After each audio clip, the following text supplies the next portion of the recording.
Eu tinha pensado em pregar uma coisa e vou pregar outra, tá? Eu não sei nem se puseram alguma coisa, acho que não puseram, né? Então nem preciso mudar. Eu tinha pensado em falar sobre a família, mas pregaram tanto sobre a família ontem, que eu não senti necessidade de pregar mais sobre a família. Está tudo em ordem, tudo beleza. Mas eu quero pregar sobre uma coisa muito importante, que toca todas as nossas vidas, em preparação para a volta de Cristo, amém? Então vamos pensar sobre isso. Vira em sua Bíblia eu vou, assim, para não tomar muito tempo, eu não vou ficar abrindo muita Bíblia. Eu vou citar os versículos, você anote os versículos, porque eu garanto que está lá, tá? Eu garanto que quando você ler, você vai achar. Mas eu vou citar porque vai mais rápido e é um pouco mais prático. Mas eu vou citar porque tem umas coisas, e na verdade, o que eu reparto sempre é o que Deus está falando comigo, entendeu? Então assim, não é uma palavra que eu acho que vocês precisam saber e eu não preciso saber. É algo que Deus está falando comigo. Eu estou ouvindo de Deus sobre isso. Então eu quero repartir com vocês um pouquinho daquilo que Deus está falando comigo. E é muito forte, para mim tem sido muito forte, e eu estou esperando algumas coisas grandes acontecer na minha vida, por causa disso aí, estou clamando a Deus, porque eu quero conhecer a Deus mais, eu quero conhecer a Deus mais, eu quero mais intimidade com Ele, e esses 2 anos com câncer têm me abençoado, eu estou conhecendo a Deus, então eu não trocaria por nada, eu vou ser curado, a Bíblia já falou, a Bíblia não, a Bíblia fala direto, mas muitas pessoas de vários lugares, desde o início, estava pronto para morrer, estava disposto a morrer, estava achando até bom morrer, meu irmão morreu em dezembro, eu falei assim, nossa, que inveja, né? Mas, porque a Bíblia fala que morte é bom, morte é maravilhoso, morte é tremendo, sim, e porque ele fala, bem-aventurados que morrem no Senhor, porque descansam das suas obras. Eu estou a fim de descansar das minhas obras, mas ele fala que tem mais tipo uns 20 anos, então vamos trabalhar, né? Vamos trabalhar. Mas eu realmente, não é nenhum mérito, é graça. Desde o início, quando eu vi a primeira notícia, eu não tive medo da morte de jeito nenhum, pelo contrário, tive até vontade de morrer mesmo, para estar com o Senhor. Paulo falou que tinha muita vontade de partir e estar com o Senhor. Mas Deus tem falado várias vezes com várias pessoas, eu tenho certeza que eu não vou morrer tão já, então vocês vão ter que me aguentar mais um pouquinho de tempo, entendeu? Mas, então sobre isso eu não tenho dúvidas, porque quando Deus fala, é certeza, vai acontecer. Mas eu quero conhecer Jesus melhor, eu quero chegar mais perto dEle, Ele sabe que esse é meu desejo, não quero mais nada, eu quero isso, e aí eu sei que Ele ouve, e eu sei que Ele vai fazer isso, amém? Eu sei, por isso que eu quero repartir um pouquinho com vocês, sobre essa coisa essencial, para nós termos antes da volta de Cristo, como nos preparar, e isso está em Lucas, esse passagem nós vamos abrir, Lucas 18, e é só um versículo. Jesus fala sobre orar sempre, nunca desanimar, tal, perseverar na oração, fala sobre o juízo injusto, mas no versículo 5, versículo 7, aqui versículo 7 e 8, de Lucas 18, tá? E não fará Deus justiça aos seus escolhidos, que dia e noite clamam a Ele, já que é longânimo para com eles? Digo-vos que depressa lhes fará justiça. E aqui vem a pergunta, eu quero que você escute essa pergunta, porque esse é o tema da nossa mensagem, tá?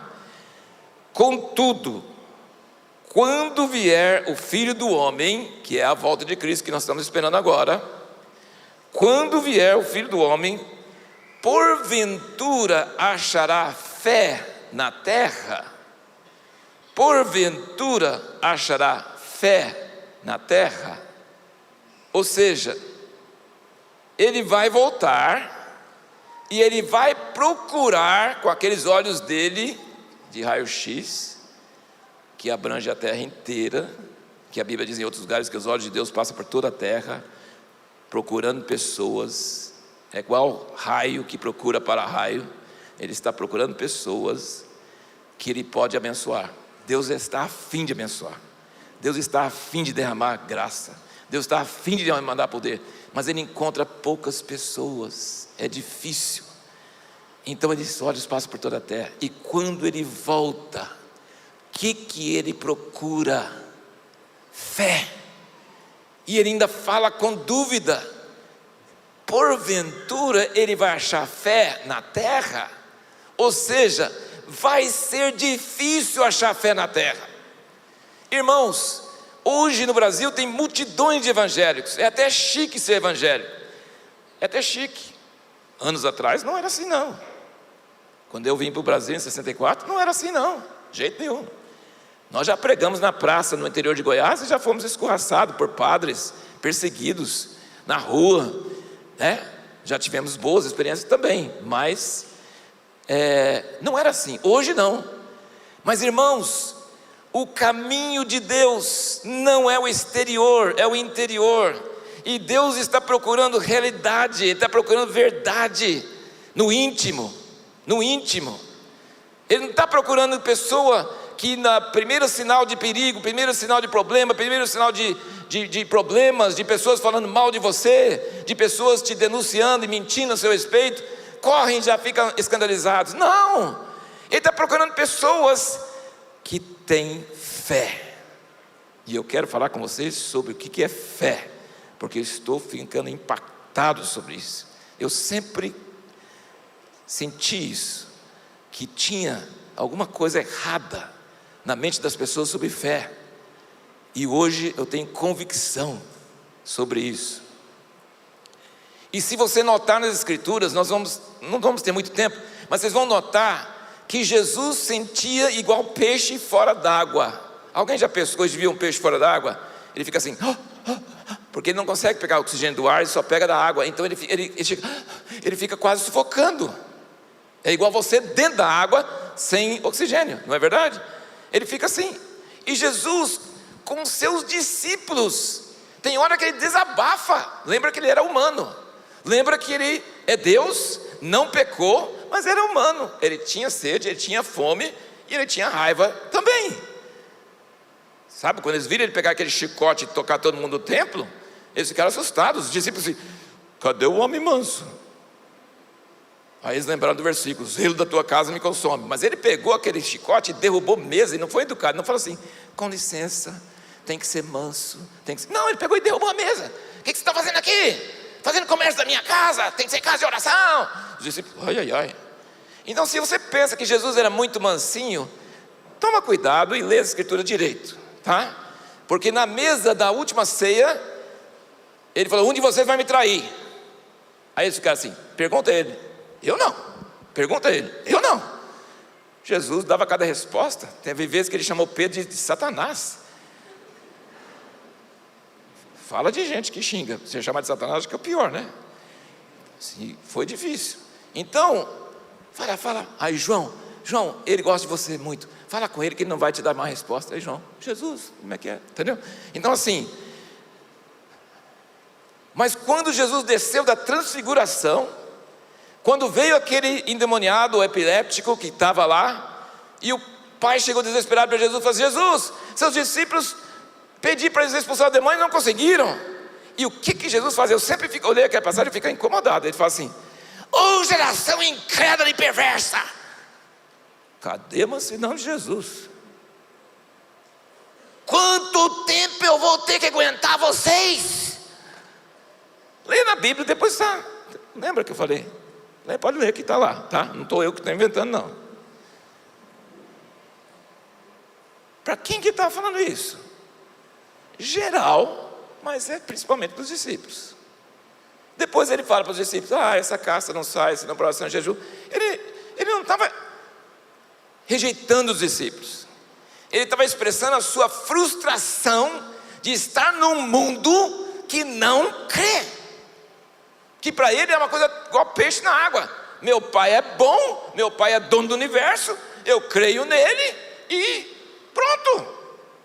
Aí ele falou assim, quando eu vou aguentar vocês? E aí quando ele encontrava alguém que tinha fé, igual aquele centurião, que falou, não precisa vir na minha casa não, pode falar uma palavra que ele vai ser curado. Jesus falou assim, esse é romano, gentil, nem em Israel encontrei tamanha fé. Então ele sempre elogiava a fé e sempre ficava bravo quando não tinha fé, certo? Então isso é Jesus. Então quando ele voltar, ele não mudou de ideia, ele vai voltar do mesmo jeito. Será que quando eu voltar, vou encontrar fé na terra? O senhor vai encontrar muitas igrejas. Ele falou, você vai encontrar mega igrejas, você vai encontrar milhares de pessoas, você vai encontrar pessoas que tem podcast, que tem não sei o que não sei o que. E falou assim, não interessa, eu quero saber se vai ter gente que tem fé. E os discípulos uma vez perguntaram, são muitos que salvam? Jesus falou assim, estreita é a porta que conduz à vida, larga é a porta que vai para a destruição.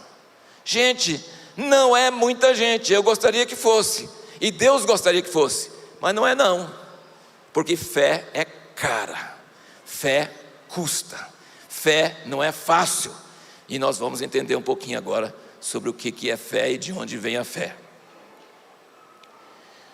Efésios 2:8, então vamos lá, nós vamos fazer um cursinho rápido, relâmpago sobre fé. Efésios 2:8 diz o seguinte, pela graça sois salvos, mediante a fé, e isso não vem de vós, é dom de Deus, para que ninguém se glorie. Você não foi salvo porque você não teve fé. Eu fui salvo porque eu tive fé. Lembra do fermento? Isso é fermento. Você não teve fé porque você é bom. Você não teve fé porque você fez muita força mental e ginástica mental e conseguiu crer. Não. Fé é dom de Deus. Amém? Então não se culpe se você não tem fé. Eu, por exemplo, não tenho fé que eu vou ser curado agora. E eu vou explicar depois para vocês. Eu acredito, é diferente de fé, tá? Eu acredito que eu vou ser curado. Aliás, já fiz um voto, que se eu for curado das hérnias, que é físico, e se eles desaparecerem, eu vou sair pulando pela igreja, subindo nas cadeiras, eu vou fazer ruaça, tá? É voto público. Eu garanto que eu vou fazer isso, tá? Eu vou pular, vou cantar, sabe, assim, aqui estava todo inchado, eu usava cinta assim, mas agora eu estou curado milagrosamente. Eu já vi testemunho de gente que foi em casa orar comigo, que falou que a pessoa tinha tudo quanto é coisas de metal na coluna, e foi orado, e ela amanheceu com um saquinho de metal em cima da cama, totalmente tirado. Já vi milagre de pessoa, por exemplo, Jesus falou que aquele cara com a mão ressequida, quer dizer, estava toda definhada, toda assim, não tinha matéria, e o braço ficou normal. Então assim, Deus é Deus de milagres, Deus criou o universo, a palavra dele é poderosa, mas eu não tenho fé para ser curado agora, tá? Eu acredito que Deus pode, eu acredito, mas o diabo também acredita, entendeu? Então assim, acreditar não é fé, tá? Acreditar não é fé. O diabo também crê que Deus existe e treme, e muito cristão não treme, então crê menos que o diabo, né? Não é verdade? O diabo crê e treme, você crê e não treme, então você não crê. Mas fé é dom de Deus, não vem de nós, para que ninguém se glorie. Amém? Pensa na sua experiência, pensa em que você é hoje, e fala, como nós falamos já hoje, glória a Deus, porque o Senhor me deu fé, e essa fé salvadora, estou com ela, e me salvou, mas não vem de vós, é dom de Deus, Ele que deu. E você vai para Gálatas 5:22, e diz, o fruto do Espírito, e isso é muito importante que você decore, tá gente? O fruto do Espírito, que o primeiro fruto do Espírito é amor, que é o que cumpre o que o pastor Vini estava falando ontem à noite, que é o maior mandamento. O amor de Deus é derramado em nossos corações pelo Espírito Santo. Você pode melhorar seu amor humano? Pode, mas não presta não. Amor humano sempre tem gancho. Nossa, eu amo ele porque ele fez isso para mim. Dizem que amor de mãe é o que menos tem gancho, mas eu provo para você que tem gancho sim, porque senão não existisse sogra, entendeu? Porque a mãe dá e desinteressados, e fala assim: nossa, que amor maravilhoso, que amor precioso. Mas depois que o filho casa, ela fala assim: agora, eu te carreguei na barriga, eu te levei, eu limpei suas fraldas, eu fiz isso, fiz aquilo, e agora você me troca por esse cara aí? Quer dizer, você não vem no meu aniversário, você vai no aniversário da mãe dele e não na minha, no meu, entendeu? Então assim, sempre vai ter, mesmo aquelas pessoas mais amorosas, aparentemente mais santas, no fundinho, um dia ela vai cobrar a conta, tá? Ele vai puxar. Eu fiz, retribua. Isso é amor humano. O amor divino enche nossos corações e não tem nenhum gancho. Como que Jesus falou: perdoe-lhes porque não sabem o que fazem? Como que Estevão falou: perdoe-lhes, não impute a eles esse pecado? E ele não fez isso para ficar bonito, estava morrendo, não tinha nada que ficar bonito. Ele estava cheio de Deus, cheio do amor de Deus. Fruto do Espírito é o amor de Deus, e nós temos o amor de Deus derramado em nossos corações pelo Espírito Santo. Então quando eu digo assim: Deus, mas eu posso confiar no meu amor? Não, não posso não. Mas eu posso confiar que eu tenho o amor de Deus? Posso, porque eu recebi o Espírito Santo. Então o que eu tenho em mim é o amor de Deus, não é meu. Veio de Deus e é fruto do Espírito Santo. Não é mérito meu, é dele, mas ele deu. Agora, qual o segundo fruto do Espírito? Alegria. Gente, a pessoa pensa que ter amor e sacrificar pelos outros tem que ficar cara de mártir? Não! Alegria é o segundo fruto. E vai andando pelos frutos ali, e você vai chegar na sua Bíblia, e até assim, hoje mesmo eu estava lendo isso e pensando que o livro que eu estou lendo, ele diz que fé é fruto do Espírito. Eu falei: não, acho que é fidelidade.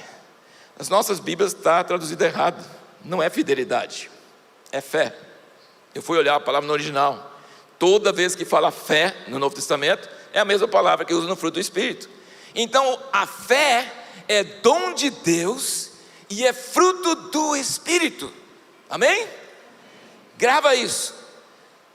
A fé é dom de Deus, não vem de nós, vem dele, é dom, e a fé é fruto do Espírito. Gálatas 22.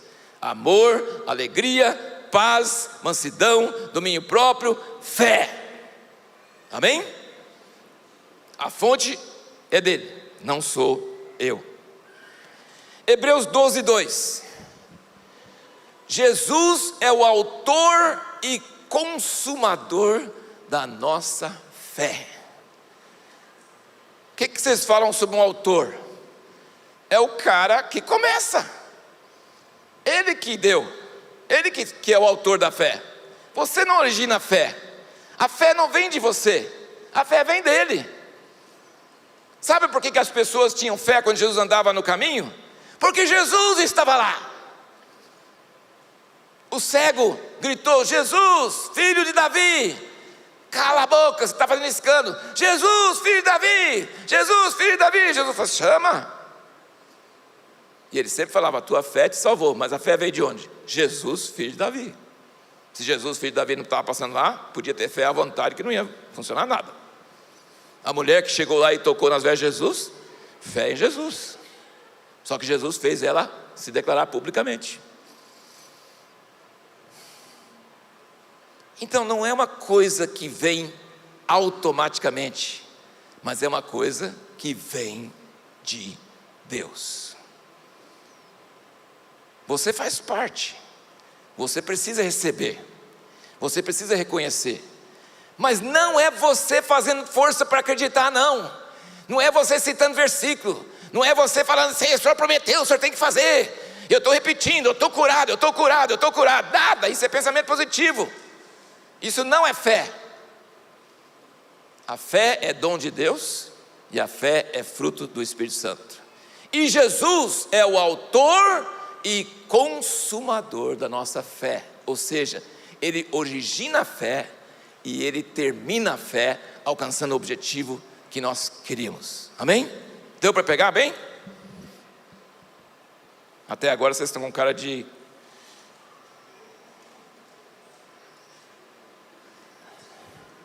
inculcados. E com razão, porque só entender isso não ajuda muito. Ajuda um pouco, mas não ajuda muito não. Porque na verdade fala assim, eu preciso de fé.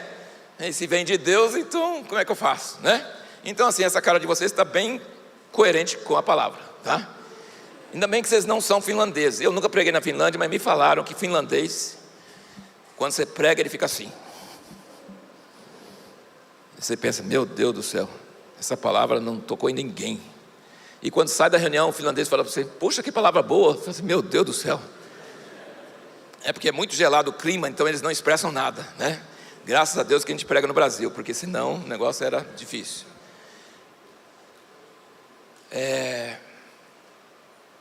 Vamos seguir em frente. Atos 3. Quando Pedro curou o paralítico. Esse aqui acho que nós vamos ler. Atos 3.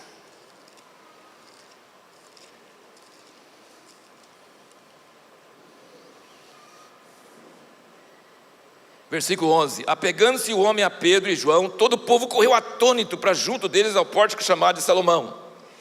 Pedro, vendo isso, disse ao povo, varões israelitas, por que vos admirais desse homem? Gente, eu gosto muito do humor do Espírito Santo.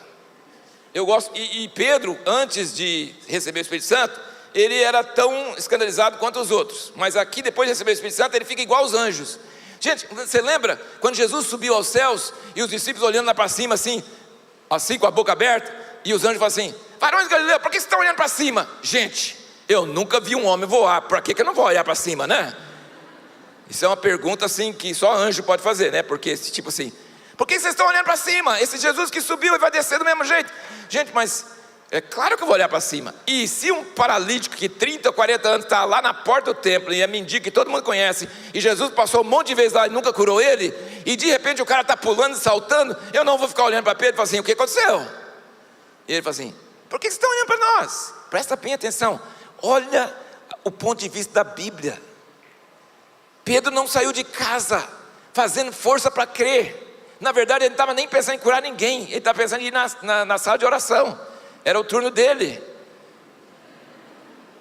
Ele não estava pensando em fazer nada. Ele nem sabia que... E Jesus tinha passado com ele na entrada do templo assim um monte de vezes. E ele chega lá e o cara pede dinheiro. Ele olha no bolso. Ah, é quase como eu não tenho dinheiro mesmo não. E ele falou, o que eu não tenho prata nem ouro, mas o que eu tenho te dou. Deu a mão, deu um repente em Pedro. Deu um repente nele. Senão não tem prata nem ouro, mas eu quero resolver o problema desse cara. E ele não precisa de prata e de ouro, ele precisa de outra coisa. O que eu tenho eu te dou. Deu a mão, levantou o cara. Se Deus não curasse, ele ia ficar pendurado ali. Ia ser uma vergonha, né? Sim, fé exige coragem. Fé exige risco. Fé exige que você faça coisa que vai fazer pessoas rir de você, se não der certo. Entendeu? Fé é assim. Ele levantou a mão e falou, mas o que eu tenho eu te dou. Em nome de Jesus Cristo Nazareno, anda. E o cara andou pulando. E aí ele diz, por que vocês estão olhando para nós? Por que vos admirais desse homem? Por que fitais os olhos em nós como se por nosso próprio poder ou piedade o tivesse feito andar? Nós não somos nada, ele quis dizer. Nós não somos nada, não olha para nós. E olha aqui o versículo 16. Pela fé em seu nome, fez o seu nome fortalecer esse homem que vedes e conheceis. Sim, olha a frase aqui. A fé que vem por ele, deu a este, na presença de todos vós, essa perfeita saúde. Pedro nem diz que foi a fé dele. Não, a fé que Deus me deu naquela hora, levantou esse cara. Mas não é a minha fé, é a fé dele. Ele é o autor e consumador. A fé é dom, a fé é fruto, a fé vem dele, a honra é dele, o louvor é dele, mas é a fé que levantou esse cara. Que se não fosse fé, ele não levantava não, mas foi fé que levantou ele. Mas de onde veio a fé? De Deus.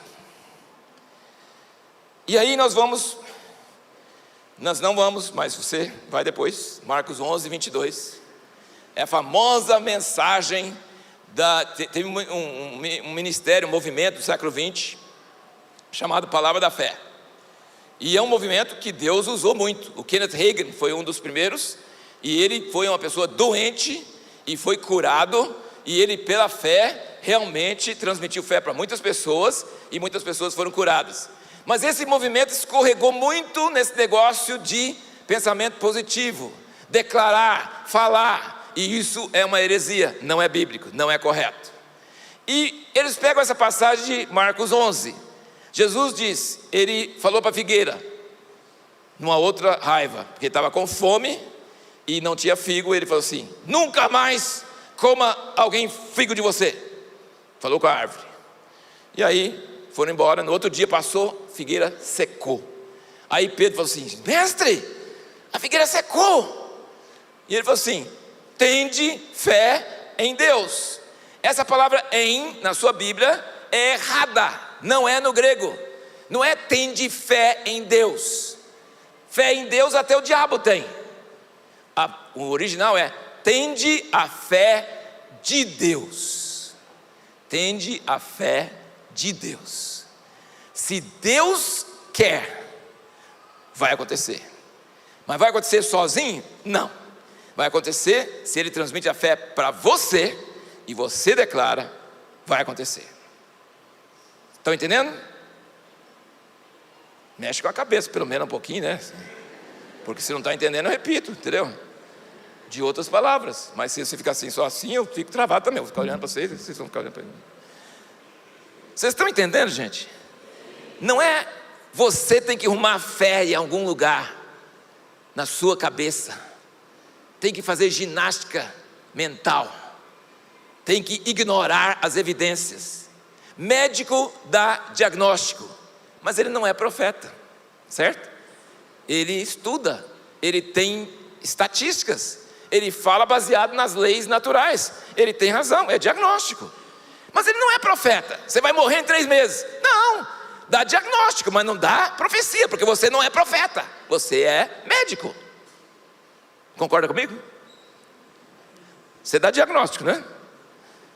Mas você não dá profecia, né? Não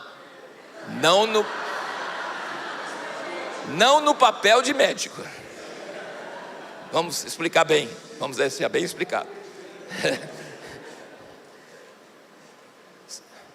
E nós vamos entrar numa área bem prática daqui a um pouquinho, tá? Mas por enquanto estou lançando alicerce, tá? Mas vou falar sobre uma coisa bem prática para você. Eu estou mais preocupado hoje em acordar o povo de Deus e em dar kit de sobrevivência para os dias que estão vindo sobre nós. E o principal desse kit de sobrevivência é fé. Mas fé não vem do nada. Primeira coisa que eu tenho que explicar para vocês é que fé não vem de você. E acreditar e ficar declarando não é fé, é pensamento positivo, tá? Pensamento positivo tem efeitos, tá? Ele é provado. Pensamento positivo, se por exemplo o vendedor vai lá e olha no espelho, você é o cara, tipo, você é um coach agora, né? Você é o cara, você consegue, você vai vender tanto hoje. Chega para o freguês e mostra aquela cara de sorriso e fala que você crê nesse produto e que você está com inveja dele, porque se você tivesse como comprador, você ia comprar esse produto antes que ele. Mas como você é vendedor, ele que vai ganhar e você vai perder. Então você fala assim, não dá bem para ser um coach assim? E aí o cara sai animado. Você pode receber 20 não no dia, mas você tem que ter força interior. Então, pensamento positivo funciona nas leis naturais, é uma coisa psicológica, tem nada de Deus nisso, e as igrejas estão usando isso, que isso é coisa psicológica, não é de Deus, é psicológico, pode usar, pode ter, tem suas vantagens, pode usar remédio, usa o remédio, todas as coisas, mas não é Deus, tá? É o homem usando as leis naturais, é um outro sistema, é lícito, é válido, tem princípios, não deve ignorar, sabe? Mas não é sobrenatural, não é. E fé é sobrenatural. Fé não é natural, fé é sobrenatural, é diferente. Então,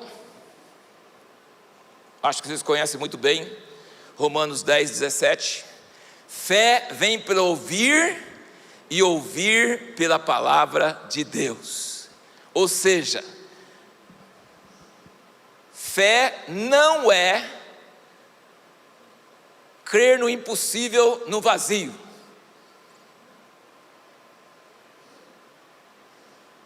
Fé é baseada em uma coisa muito firme, que é Hebreus 11, a galeria dos heróis da fé.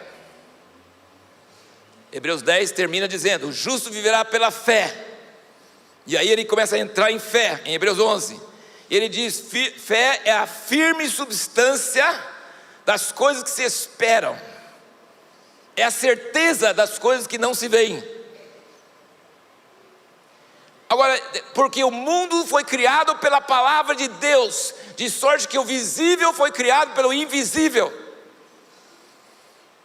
Ou seja, existem dois domínios: o invisível e o visível. O visível tem essas regras e essas leis e essas coisas naturais. O invisível não tem limite. Eu posso citar para você um monte de versículo aqui que eu não vou agora. Ele diz: para Deus nada é impossível. Nada é impossível. Jesus disse: se tiver fé como um grão de mostarda, fala com esse monte. Não fala com a figueira para secar, fala para o monte: reda, vai para o mar, e ele vai. Agora as pessoas pensam: pois é, se eu tiver fé, eu falo assim: Deus, é como se Deus fosse o gênio de Aladim, né? Eu quero uma Ferrari vermelhinha agora, e eu tenho fé. Não vai acontecer nada, você vai ficar com aquele Fusca mesmo. Eu estou lendo um livro, terminei de ler agora, um livro publicado pela editora Atos, de Charles Price, que curou milhares de pessoas. E ele está dizendo exatamente isso que eu estou dizendo. E ele diz que uma pessoa falou: a tua palavra diz que se cobra morder, não vai ter mal nenhum. Enfiou a mão no monte de cobra peçonhenta, o cara quase morreu. Não morreu porque Deus teve misericórdia, protegeu ele nada, porque o cara está errado. Isso não é fé. Sabe como é que chama isso? Presunção. Ele tinha uma palavra de Deus? Não. Ele tinha a força do pensamento dele. Eu sou uma pessoa de muita fé. Esse Charles Price curou milhares de pessoas, cegos, paralíticos. Mas ele diz, ele dá vários exemplos. Ele diz: a pessoa chegava assim: eu tenho muita fé. Ele orava, a pessoa não era curada. Aí a pessoa chegava no zero, arrasado. Fala assim: eu não sou nada, eu não tenho nada, eu não tenho fé. Pensei que eu tinha fé, não tenho mesmo. Deus tem misericórdia de mim. E quando Deus encontrava com a pessoa na casa dela e chegava radiante: hoje à noite eu vou ser curado. Ele contou vários casos. Ele orou a pessoa era curada na hora. Na hora. Porque a fé chegou. A fé de Deus. A fé de Deus. Vocês estão entendendo, irmãos? A única porta que liga o mundo invisível com o visível é Jesus, tá? A única porta. Não tem outra porta. Você não tem acesso ao mundo invisível só para, tipo, você sabe aquela... Lembra, alguém já leu aquele livro O Segredo? Espero que não, mas se você leu... As mulheres vão para o shopping e olham aquela joia caríssima e ela fala assim: eu declaro que essa joia será minha. E a joia começa a subir lá de dentro assim, ó.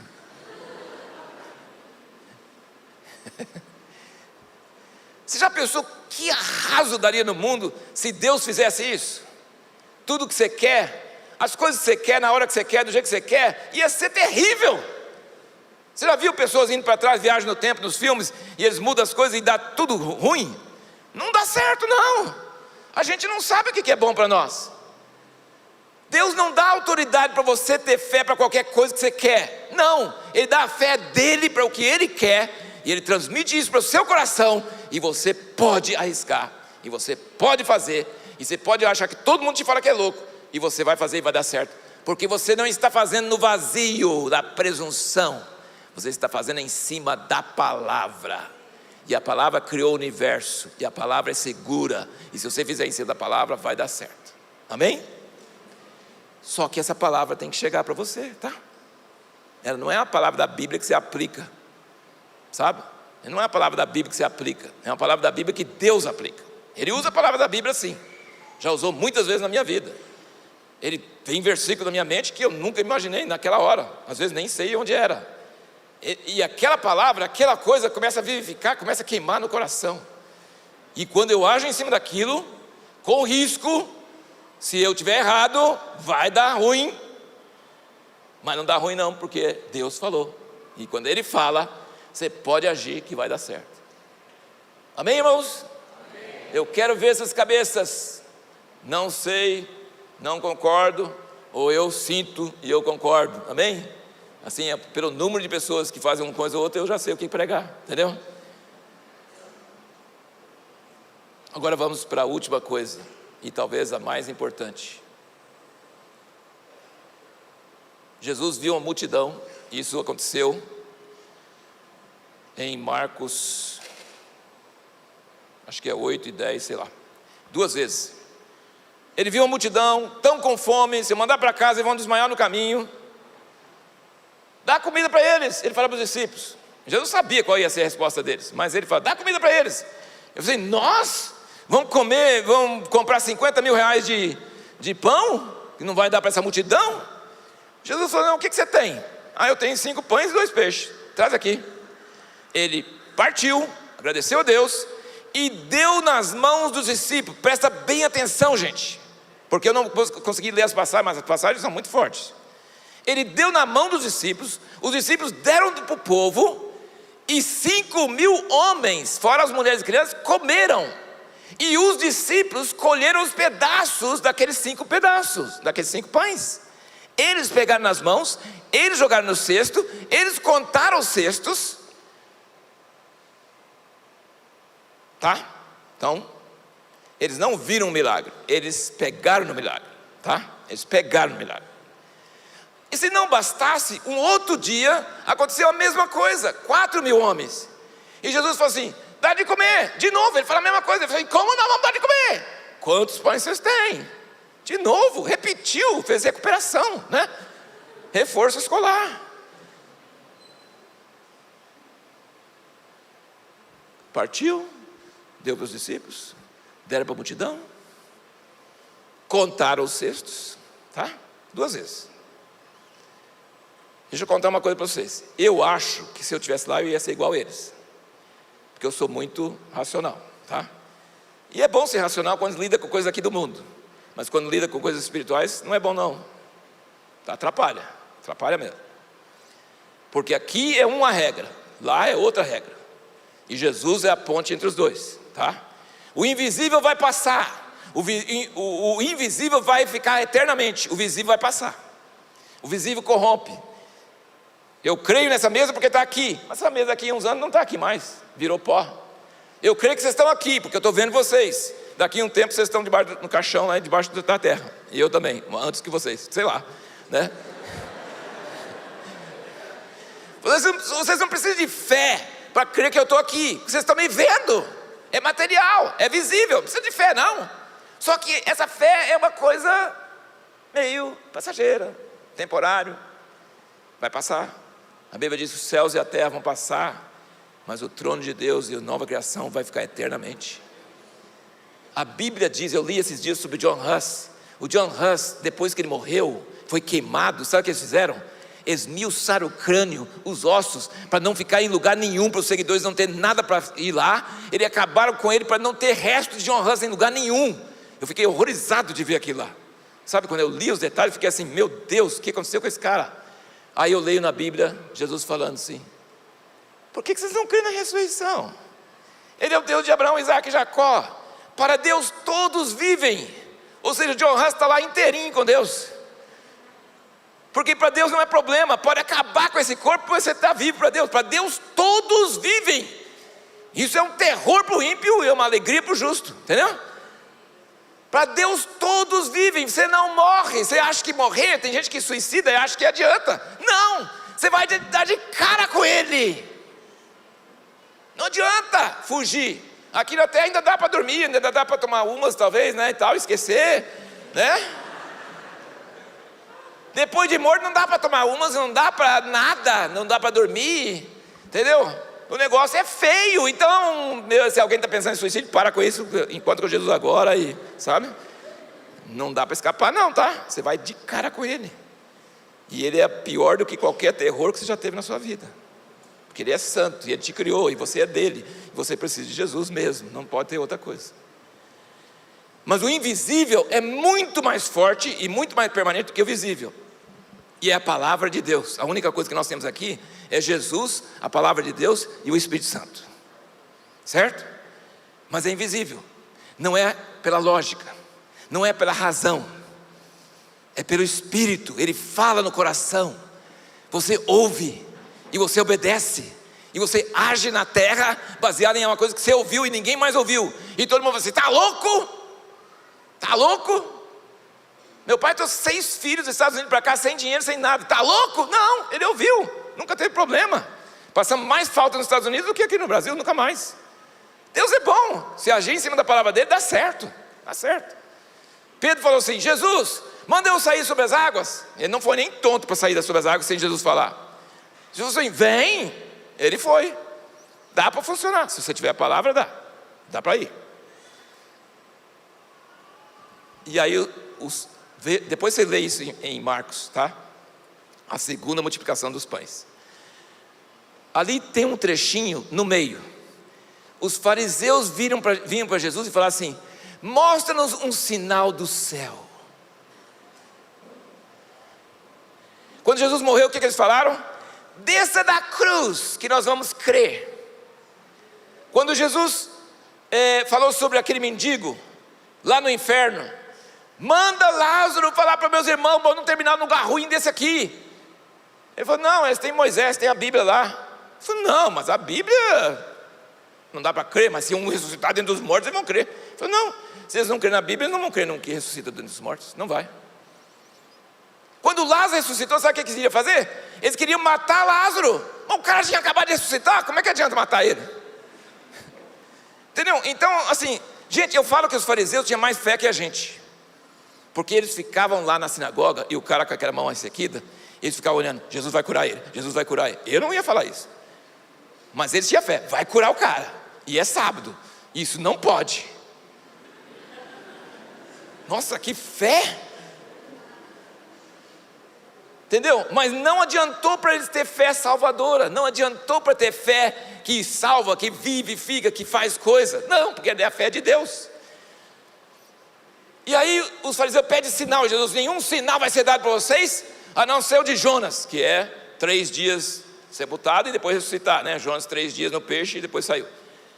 Aí, então assim, pensa na lógica da Bíblia. Por que colocou esse negócio dos fariseus? Aí Jesus entra no barco com os 12, cada homem grandão, pescador, que tem uma fome lascada, que talvez um pão não dá para um, ele tem que ter mais do que um pão.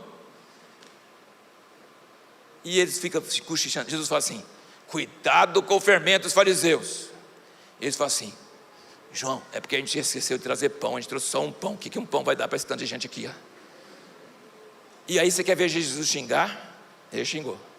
Ele falou assim: ou homens, se fosse hoje ele ia chamar de idiota, mas ou homens de duro coração, incrédulos, que não creem em nada. Quantos pães tinha e quantas pessoas comeram e quantos sobraram? Faz a aula de matemática, faz a conta. Da segunda vez, quantos tinha? Vocês viram tudo isso, vocês pegaram tudo isso e não creem ainda? Então eu quero dizer para vocês: pode aparecer um anjo do céu, pode acontecer milagre na sua frente, não dá fé. A fé não vem disso aí não. A fé não vem de ver. A fé não vem de ver. Porque eles não só viram, pegaram. E era discípulo de Jesus, é gente boa. Quando Jesus ressuscitou, as mulheres chegaram e falaram para eles, eles não acreditaram. A mulher é cheia de visões, tiveram visão. Jesus chegou e disse que, em Marcos ele fala, jogou na cara deles: como é que eu falei que eu ia ressuscitar? As mulheres chegaram e falaram que ressuscitou, e vocês não acreditaram em nada disso? Então eu quero só terminar com isso aqui. A mente humana não gosta de fé.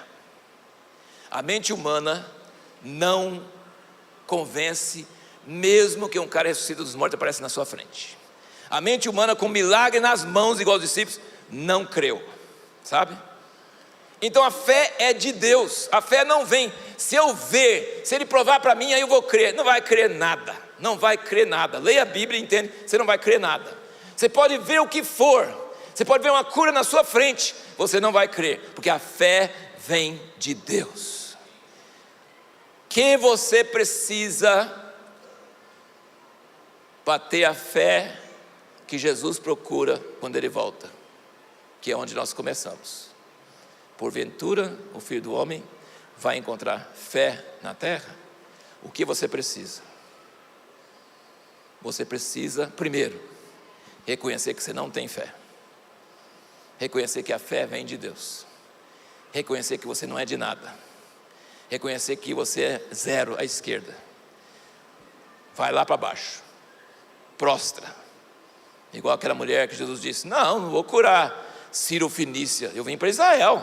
Não vou pegar o pão das crianças e dar para os cachorros. Ela falou assim: Senhor, cachorro come do que cai da mesa.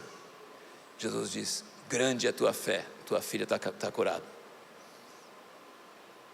Nós precisamos ter desespero, nós precisamos ter humildade, nós precisamos ter quebrantamento. Diminua, desça. E suplica a Deus: Deus, fala comigo. E segundo, você precisa prestar atenção no que o Espírito fala no seu coração. Você precisa ler a Bíblia, você precisa ouvir os irmãos, você precisa estar atento.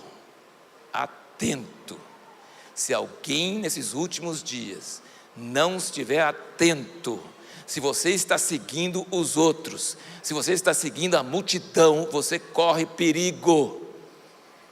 Porque tem gente nos Estados Unidos, por exemplo, preparando para dias terríveis, estão guardando alimento lá no chão que vai durar não sei quantos anos. Tem gente indo comprar fazenda lá no interior para poder ficar livre da marca da besta, que não vai poder comprar nem vender. Tem um monte de gente fazendo um monte de coisa. Não adianta, se Deus não falar. Mas se Deus falar, obedeça. Porque se Deus falar e você obedecer, você vai estar no lugar certo, na hora certa, e Deus vai te proteger, e Deus vai te dirigir, e Deus vai levar a sua vida para frente. Mas pastor não resolve, discipulador não resolve. Sabe o que o discipulador tem que fazer, gente? Jesus falou: fazei discípulos de todas as nações. Sabe qual a tarefa do discipulador? Ensinar o discípulo a ouvir a voz de Deus. Ensinar ele a discernir a voz de Deus, porque ele vai precisar. Na China, a igreja perdeu os pastores, perdeu os templos, perdeu as bíblias, perdeu tudo, e a igreja cresceu, e milagres aconteceram. Por quê? Porque as pessoas sabiam ouvir a voz de Deus. Então o que nós precisamos passar para as pessoas não é dependência no sistema, nas programações, não. Nós precisamos ensinar as pessoas: você está ouvindo a Deus na sua vida? Deus está falando com você? Você está começando a ter dicas sobre para que você nasceu? Qual a obra que você tem que fazer? Ele escreveu todos os seus dias no livro dele, Salmo 139. Ele escreveu todos os seus dias, ele tem um plano para a sua vida. Ele sabe o dia que você vai morrer, ele sabe o que você tem que fazer antes de morrer, ele sabe tudo que você tem que fazer, e só ele sabe. Seu pastor não sabe, o discipulador não sabe, é pessoal, intransferível. Mas nossos pastores e discipuladores podem nos ajudar muito a discernir a voz de nossa família, a voz da nossa carne, a voz da cultura, a voz de um monte de coisas. Esses discipuladores e pastores nos ajudam muito, sabe? Nos ajudam muito a discernir. E quando o pastor ou o discipulador, presta bem atenção, estou terminando, gente. É muito importante, quando ele fala assim: você deve fazer isso, ele está cortando caminho e impedindo Deus de agir na vida da pessoa. Quando a pessoa chega: eu devo casar com fulano? Não sei. Eu devo comprar tal carro? Não sei. Eu devo mudar de cidade? Não sei. Mas se você quiser ajuda, vamos orar juntos, vamos buscar Deus juntos, vamos conversar juntos, e eu posso ajudar você a discernir o que não é a voz de Deus. Eu posso ajudar você a discernir. Isso não é a voz de Deus, não. Você está achando que é Deus, mas não é, não. Outra dica que eu vou dar para vocês, muito importante: todo mundo gosta de falar: Deus me falou. Não fala isso. Não fala isso: Deus me falou. Não fala isso. Isso é presunção. Fala assim: eu acho que Deus falou. Beleza. Porque daqui a uns dias Deus fala o contrário, e você fala assim: Deus me falou o contrário, e a pessoa olha para você: quando que ele estava sério? Ele estava brincando da primeira vez ou da segunda vez? Pastores, pessoas falam assim: Deus me falou. Não, fala isso não, isso é arrogância. Fala: eu penso, eu acho, eu sinto, eu vou experimentar e vou andar nisso aqui, mas se Deus entrar, e falar que não, eu vou fazer, opa, não foi Deus não, eu vou corrigir meu caminho. Amém? Qual a coisa que você mais precisa para ter fé? Só terminando. Qual a coisa que nós mais precisamos para ter fé? Ouvir a voz de Deus. Ouvir a voz de Deus. Você é filho dele, você tem direito de ouvir. Todos que são filhos de Deus são guiados pelo Espírito Santo. Você tem direito de ouvir a voz de Deus. Você pode ouvir a voz de Deus. Deus quer falar com você. E pode ser que você ouça e não obedeça, porque não depende só de Deus não. Você precisa participar, tá? Deus pode falar assim, faz isso, e você fala assim, eu não, muito arriscado, muito perigoso, e você não obedece à voz de Deus. Então a fé vem de Deus, mas ela tem que ser acolhida em nossos corações, e nós temos que ter coragem de sair do barco, andar sobre as águas, e arriscar em cima daquilo que Deus nos fala. Vamos ficar em pé.